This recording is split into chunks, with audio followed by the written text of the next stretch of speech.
How to Succeed, or Stepping Stones to Fame and Fortune, by Orison Swett Marden. Chapter 1. First, be a man. The great need at this hour is manly men. We want no goody-goody piety, we have too much of it. We want men who will do right, though the heavens fall, who believe in God, and who will confess Him. Rev. W.J. Dawson. All the world cries, "Where is the man who will save us? We want a man. Don't look so far for this man, you have him at hand. This man, it is you, it is I, it is each one of us. How to constitute oneself a man? Nothing harder if one knows not how to will it, nothing easier if one wills it." Alexander Dumas. "I thank God I am a Baptist," said a little short doctor of divinity, as he mounted a step at a convention. "Louder, louder!" shouted a man in the audience. "We can't hear."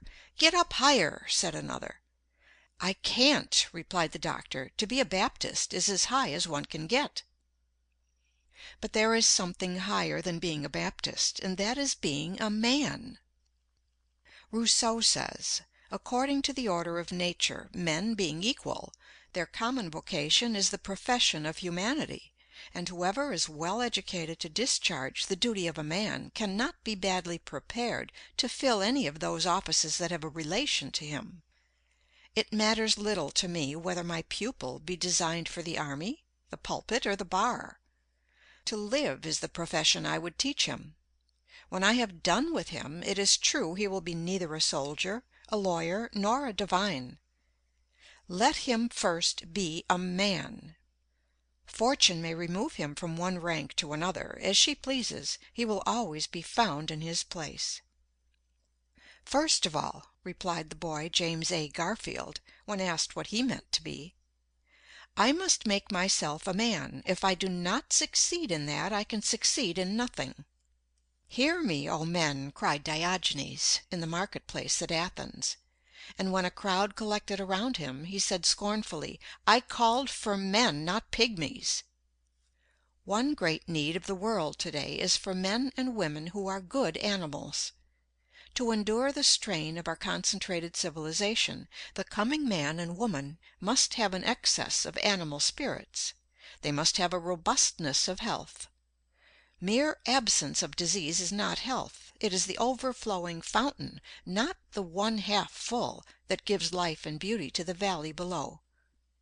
Only he is healthy who exults in mere animal existence, whose very life is a luxury, who feels a bounding pulse throughout his body, who feels life in every limb, as dogs do when scouring over the field, or as boys do when gliding over fields of ice.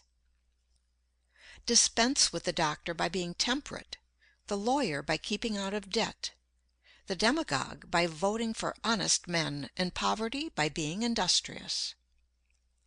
"Nephew," said Sir Godfrey Kneller, the artist, to a Guinea slave trader, who entered the room where his uncle was talking with Alexander Pope, "you have the honor of seeing the two greatest men in the world."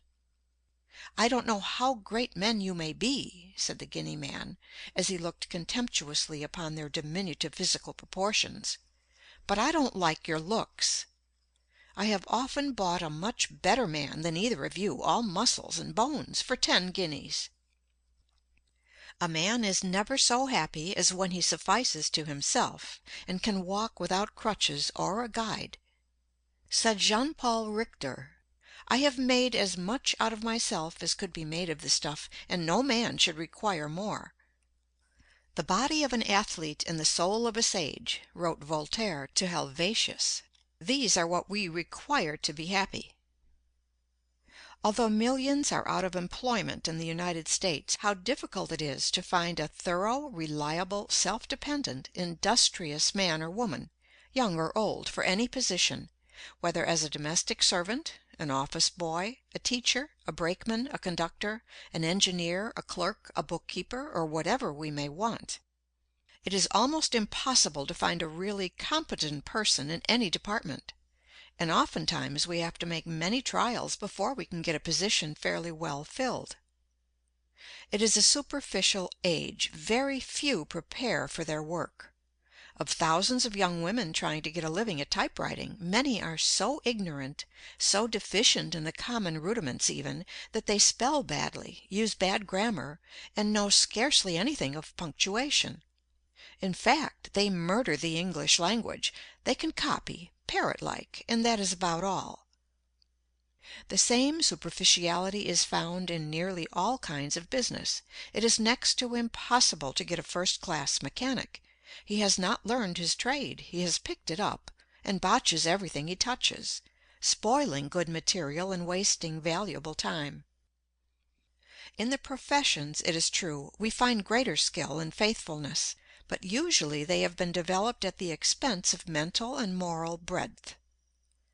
The merely professional man is narrow. Worse than that, he is in a sense an artificial man, a creature of technicalities and specialties, removed alike from the broad truth of nature and from the healthy influence of human converse. In society, the most accomplished man of mere professional skill is often a nullity. He has sunk his personality in his dexterity.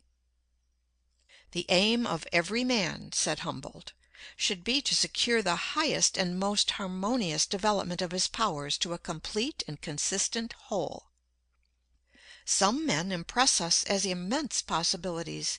They seem to have a sweep of intellect that is grand, a penetrative power that is phenomenal. They seem to know everything, to have read everything, to have seen everything. Nothing seems to escape the keenness of their vision. But somehow they are forever disappointing our expectations. They raise great hopes only to dash them. They are men of great promise, but they never pay. There is some indefinable want in their make-up. What the world needs is a clergyman who is broader than his pulpit, who does not look upon humanity with a white neckcloth ideal, and who would give the lie to the saying that the human race is divided into three classes: men, women, and ministers.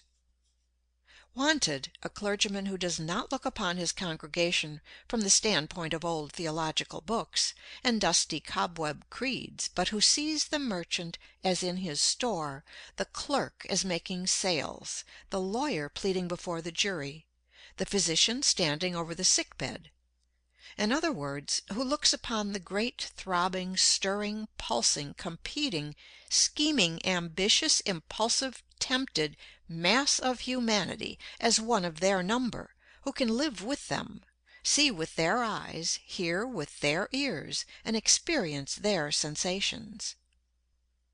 The world has a standing advertisement over the door of every profession, every occupation, every calling: "Wanted, a man."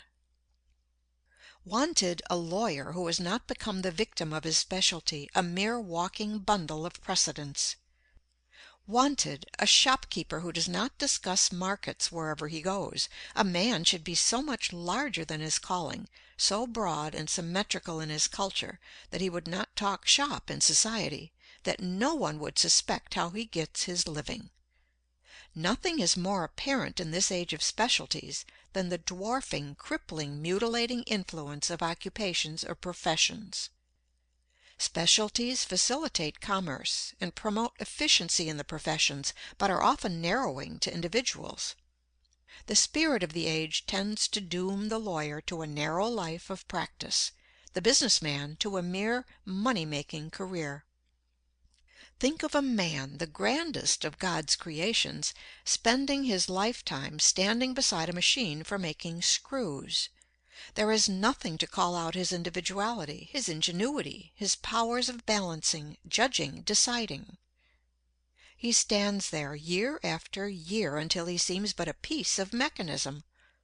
His powers, from lack of use, dwindle to mediocrity, to inferiority, until finally he becomes a mere part of the machine he tends.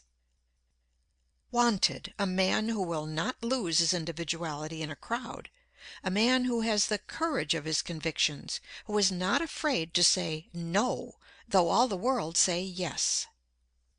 Wanted, a man who, though he is dominated by a mighty purpose, will not permit one great faculty to dwarf, cripple, warp, or mutilate his manhood, who will not allow the overdevelopment of one faculty to stunt or paralyze his other faculties. Wanted, a man who is larger than his calling, who considers it a low estimate of his occupation to value it merely as a means of getting a living. Wanted, a man who sees self-development, education and culture, discipline and drill, character and manhood in his occupation. As Nature tries every way to induce us to obey her laws by rewarding their observance with health, pleasure and happiness, and punishes their violation by pain and disease, so she resorts to every means to induce us to expand and develop the great possibilities she has implanted within us. She nerves us to the struggle beneath which all great blessings are buried, and beguiles the tedious marches by holding up before us glittering prizes which we may almost touch, but never quite possess. She covers up her ends of discipline by trial, of character building through suffering, by throwing a splendor and glamour over the future, lest the hard dry facts of the present dishearten us and she fail in her great purpose. How else could Nature call the youth away from all the charms that hang around young life, but by presenting to his imagination pictures of future bliss and greatness, which will haunt his dreams until he resolves to make them real? As a mother teaches her babe to walk, by holding up a toy at a distance, not that the child may reach the toy, but that it may develop its muscles and strength, compared with which the toys are mere baubles. So Nature goes before us through life, tempting us with higher and higher toys, but ever with one object in view, the development of the man. In every great painting of the masters there is one idea or figure which stands out boldly beyond everything else. Every other idea or figure on the canvas is subordinate to this idea or figure, and finds its real significance not in itself, but, pointing to the central idea, finds its true expression there. So in the vast universe of God every object of creation is but a guide board with an index finger pointing to the central figure of the created universe, man. Nature writes this thought upon every leaf. She thunders it in every creation. It exhales from every flower. It twinkles in every star. Open thy bosom, set thy wishes wide, and let in manhood, let in happiness. Admit the boundless theater of thought from nothing up to God, which makes a man. Young. End of Chapter 1. Recording by Pamela Krantz.